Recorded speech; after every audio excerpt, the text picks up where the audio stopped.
അല്ല അത് പറഞ്ഞല്ലോ, അത് അവരുടെ ഉദ്ദേശം UDFിൻ്റെ വോട്ട് ഭിന്നിപ്പിച്ച് BJPയെ ജയിപ്പിക്കാൻ വേണ്ടി. അത് നടക്കില്ല. അവിടെ കഴിഞ്ഞ പ്രാവശ്യത്തേക്കാൾ കൂടുതൽ ഭൂരിപക്ഷത്തിന് അവിടെ UDF സ്ഥാനാർത്ഥി വിജയിക്കുക തന്നെ ചെയ്യും, ഒരു സംശയം വേണ്ടാക്കരുത്. അതൊന്നുമില്ല, അതൊക്കെ ഓരോരുത്തർക്ക് ഇഷ്ടമുള്ളവർ ഒരു ചർച്ചയും കോൺഗ്രസിലില്ല, ഒരു ചർച്ചയില്ല. കാരണം മുതിർന്ന നേതാക്കന്മാർ തമ്മിൽ കൃത്യമായ ധാരണയുണ്ട്. അഖിലേന്ത്യാ കോൺഗ്രസ് കമ്മിറ്റിക്ക് ഒരു പ്രൊസീജിയറുണ്ട്. ആ പ്രൊസീജിയർ അനുസരിച്ച് തെരഞ്ഞെടുപ്പ് കഴിയുമ്പോൾ തെലങ്കാനയിലും കർണാടകത്തിലും ചെയ്തതുപോലെ ഒരു മുഖ്യമന്ത്രിയെ തിരഞ്ഞെടുക്കുക. അതിൻ്റെ അപ്പുറത്തേക്ക് വേറൊന്നുമില്ല. അല്ലല്ലോ, ഞാൻ ചോദിക്കട്ടെ, അവരുടെ പ്രകടന പത്രികയിൽ ശ്രീ പിണറായി വിജയൻ മുഖ്യമന്ത്രി ആയപ്പോഴുള്ള പ്രകടന പത്രികയിൽ എന്താ പറഞ്ഞത്?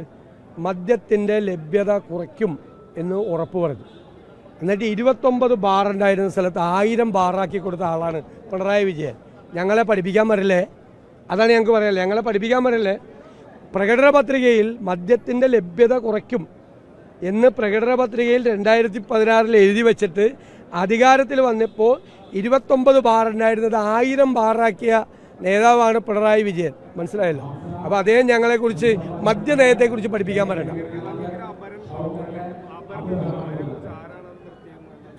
അതെല്ലാം അതിൻ്റെ പുറകിൽ CPM ആണെന്ന് ആർക്കാണ് അറിയാൻ പാടില്ലാത്തത്? CPMഉം BJP എല്ലാവരും കൂടി ഒരുമിച്ച് ചേർന്നിട്ടാണ് അത് ചെയ്തിരിക്കുന്നത്. എനിക്ക് അതിൻ്റെ അത് വിരോധമൊന്നുമില്ല. എനിക്ക് ഇതിനു മുമ്പും ഇതുപോലെ അവർ കൊണ്ടുവന്ന് നിർത്തിയിട്ടുണ്ട്. അന്ന് ഞാൻ ജയിച്ചിട്ടുണ്ട്.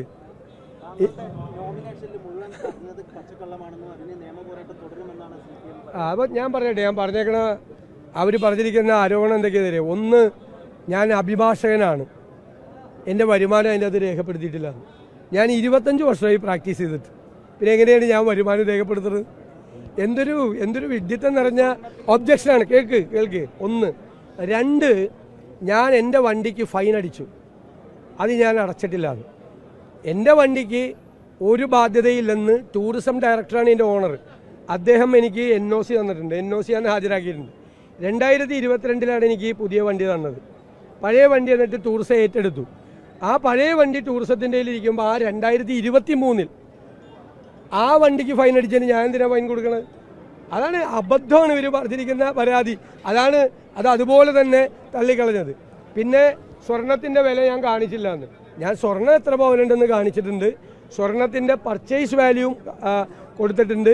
അഡീഷണൽ അഫിഡവിറ്റ് കൊടുത്ത് സ്വർണത്തിൻ്റെ മാർക്കറ്റ് വാല്യൂ കാണിച്ചിട്ടുണ്ട്. അതായത് നോമിനേഷൻ പേപ്പറിൽ എത്ര വർഷമായി നോമിനേഷൻ കൊടുക്കുന്നത്? അതായത് മൂവബിൾ പ്രോപ്പർട്ടി, ഇമ്മൂവബിൾ പ്രോപ്പർട്ടി രണ്ടാണ്. ഇമ്മൂവബിൾ പ്രോപ്പർട്ടി എന്ന് വെച്ചാൽ സ്ഥലവും കെട്ടിടമാണ്. അതിൻ്റെ മാർക്കറ്റ് വാല്യൂ കാണിക്കണം. മൂവബിൾ പ്രോപ്പർട്ടിയുടെ മാർക്കറ്റ് വാല്യൂ ചോദിച്ചിട്ടില്ല. അതുകൊണ്ട് അത് വാങ്ങിച്ചപ്പോഴുള്ള പർച്ചേസ് വാല്യൂവും അത് ഇപ്പോഴത്തെ മാർക്കറ്റ് വാല്യൂ രണ്ടും കൊടുത്തിട്ടുണ്ട്. പിന്നെ എന്താ ഒളിച്ചു വെച്ചിരിക്കുന്നത്? രണ്ടും കൊടുത്തിട്ടുണ്ട്. പിന്നെ ഇൻകം ടാക്സ് റിട്ടേൺ ശരിയല്ലെന്ന്. ഇൻകം ടാക്സ് റിട്ടേൺ ശരിയല്ലെങ്കിൽ ഇൻകം ടാക്സ് ഡിപ്പാർട്ട്മെൻറ്റാണ് എനിക്ക് നോട്ടീസ് അയക്കേണ്ടത്. അതിൽ അലവൻസ് ഒരിക്കലും വെക്കില്ല. അലവൻസ് വരുമാനമല്ല, വരുമാനം സാലറിയാണ്.